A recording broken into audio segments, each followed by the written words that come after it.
do for Dolphin fans, we're not going to talk NFL right now. What we will do is go to the Remix Sports Media guest line, and we're going to talk some hoops. How about that? You like that? I like that. How you like that? Yeah, I like that like Kirk Cousins. So I knew you could pick up on what I was vibing on. Yeah. Let's welcome friend from the Miami Heat, not just basketball.com. The great. I like that, guys. Basketball. Come on. Yeah, man. Let's talk hoops, baby. Hi, Tony. Hey, guys. The great Tony Fiorentino from Money Earning Mount Vernon. We are honored to have you. Listen, we have a world champion in our presence. A world champion. 3 times over. 3 times. Got the 3 rings, baby. What's your ring? You got it on right now? No, I don't have it on right now. But I show it to the kids. I'm getting ready to go up to Coral Springs, speak to the high school up there. I'll bring the ring with me, the latest one, the back-to-back ring. Yes, sir. Glad to have you on the show, man. Welcome. First thing I want to talk about, man, it's a big week, of course, in Miami Heat history. You've been there for all of them. And opening night against the Magic, something very, very special going down. Yes. Yeah, let's talk about that first of all before we talk about anything else. The honoring of Pat Riley. That's going to be big. Yeah, you guys know I was on his staff for 4 years, so I got to see his work every day, and it's like working with a genius. Wow. Absolutely the best. He was so prepared. One great Pat Riley story I like to tell, there's a lot of them, but we were in the arena one day on a Saturday morning in the old arena, and we had 3 officers right in a row. The doors were open. Nobody was around because it was Saturday. The opposing team had their shoot-around going on at 10 o'clock. We're going on the court at 11. I had scouted the opponent that night.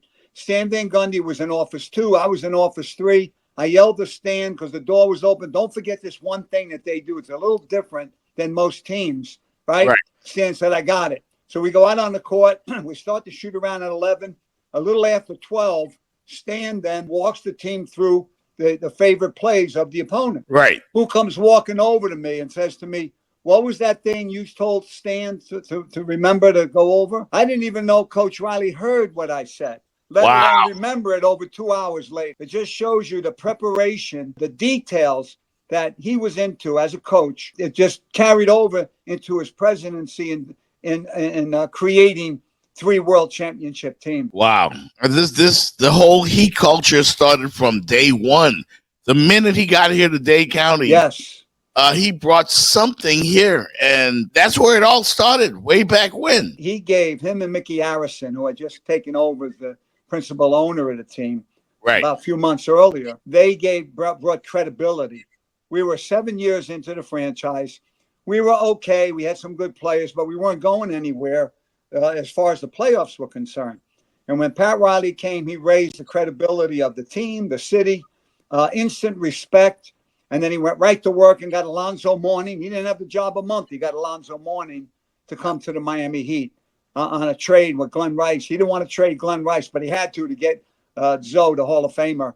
And from there, it's been downhill from there. Yeah, we needed a big man. Pat Riley's motto is he's always had big guys. Yes, in the middle, and it changed instantly.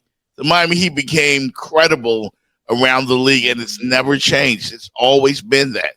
And then he traded for Tim Hardaway at the February trading deadline. Right off the bat, he got 2 future Hall of Famers. Wow. Incredible. Jenny? So the term Godfather definitely is not. Well, I'm Italian.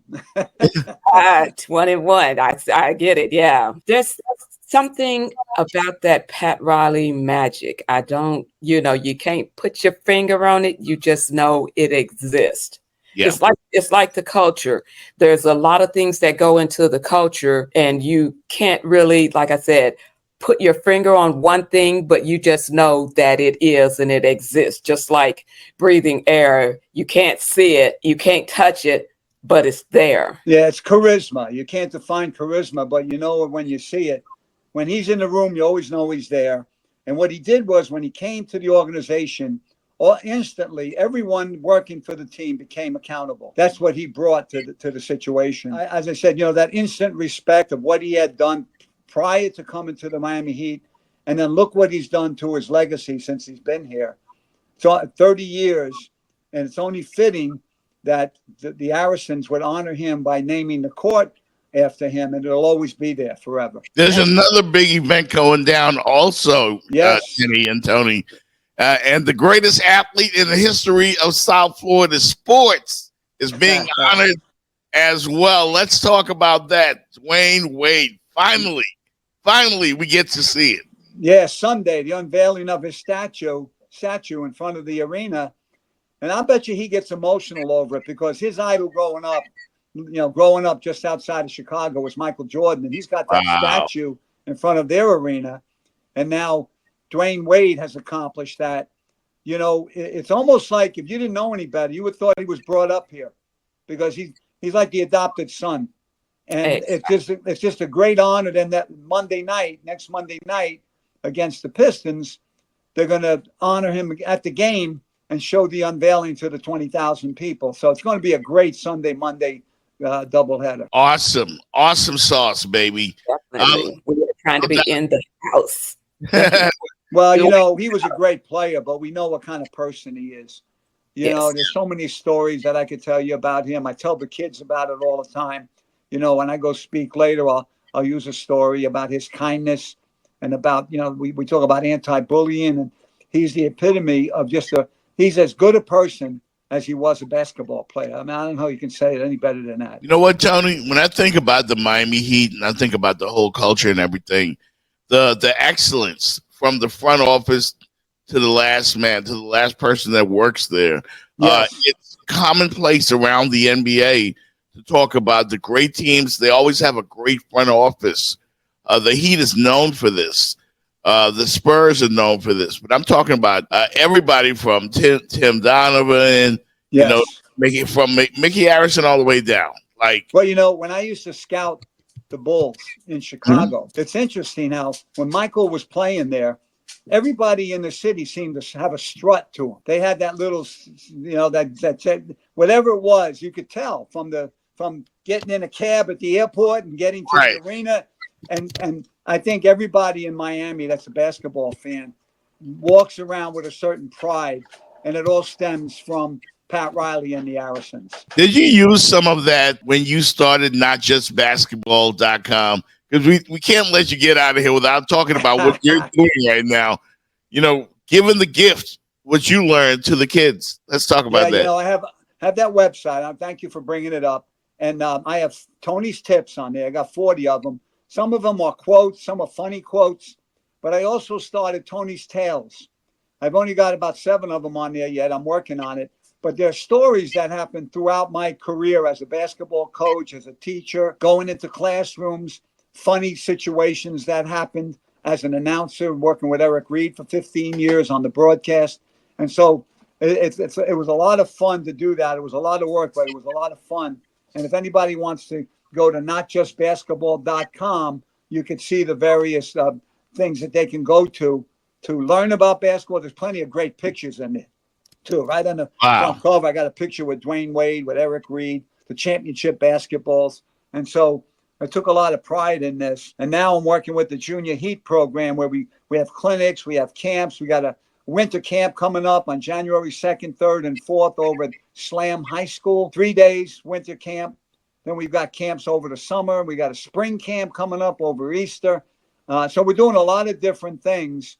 And we're going into the community, not only talking to them like I'm going today at Coral Springs, but we also have all these basketball activities for the kids. That's awesome, man. Can you imagine, Jenny, the legends, the wide-eyed kids? And I've seen it, man. This is great work that you're doing. And they all want to take a picture of the ring, baby. I've got my picture with the ring, with Tony in the ring, and I've been to some of his camps. And to watch the kids just light up when they see you and they see the rings and the players that you bring out to the camp to just kind of help instruct them and, you know, just to give them a little something. Oh, that's great. And, you know, the highlight of the camp, Michael Lissack in the PR department gets us a Heat player every week over the summer. Unbelievable. They take pictures with them. They give autographs to every kid. Every kid gets a picture with a Heat player. And the guys are just great. Some of them have kids of their own, and they're just great. When you get them in that situation where they're just themselves, they love answering questions. We had Kalel Ware block shots. We had Haywood Highsmith was putting them in a defensive slide. Okay. Right. Josh Richardson was coaching the team like he was acting like Eric Spoelstra, saying some of the same things. We have a lot of fun with the camp. No doubt. Some of those kids, do you see some of them that you definitely see the stars power? I mean, especially the ones that have parents that are in the NBA. Yes. So it's just a win-win situation. I feel fortunate, in my 37th year with the Heat original. Wow. Going back to my roots, I was a high school teacher back when, before I came here. And to go back to my roots with teaching the kids basketball, going in the classroom, it's really a lot of fun. And you know what? If you're around young people, they keep you young. No doubt. I know you're a Yankee fan. Congrats to the Yankees, baby. Yeah, man. Now, you know what's interesting about that? People think you just, because you're a Yankee fan, you just, you're front runner. Hey, I've been a Yankee fan my whole life. And then for 15 years, they didn't win. I was still a fan. Didn't matter. It's been a long time. This is going to be great, boy. Ohtani against Judge and yes, sir. Soto. Come on, baby. So are you picking them to win? Are you guaranteeing they're going to win? I'm not guaranteeing anything, but I'm hoping the Yankees win, man. That's going to be a great series. Two of the three best records in baseball last year, along with the Phillies. They got two of the three. Probably two of the best teams. Yeah, no doubt. The best teams in the league are playing. Hey, Jeff, you hear Coach Tony talking about baseball, not just basketball. Not just basketball. Basketball.com. Nice, Jenny. I like it. She's witty when it comes to the one-liners. Coach, thanks a lot for joining us, man. We're looking forward to the big events coming up with the Miami Heat. Thanks, guys. We're proud of you, man, for the work you're doing with the kids, man. Keep going. Whenever you need us, man, we're right here for you. I appreciate that. I'll see you guys at the arena, and anybody that wants to get involved with the Junior Heat program, just go to juniorheat.com. All the information's there. I'm going to call you and talk to you about that. And also, we want to have you back because, 10, 15 minutes is not enough time to get the plethora of knowledge that you have and that we would love for you to share. So anytime, guys, you know that. Anytime. No doubt. Thanks, Coach. Great Tony Fiorentino. Didn't know he was a Bronx Mama, did you? I didn't. But I got a tidbit of information that I'm thinking you might not know. Let's share it. Who's his favorite player? I would say Mickey Mantle. No, not baseball. Oh, okay. I thought you were talking Yankee ball. My bad. I flipped a switch on that. I'm back to basketball. Favorite basketball player? Coach Tony's favorite basketball player. Well, he's from Money Earning Mount Vernon, New York. That makes me think that it's a Knickerbocker.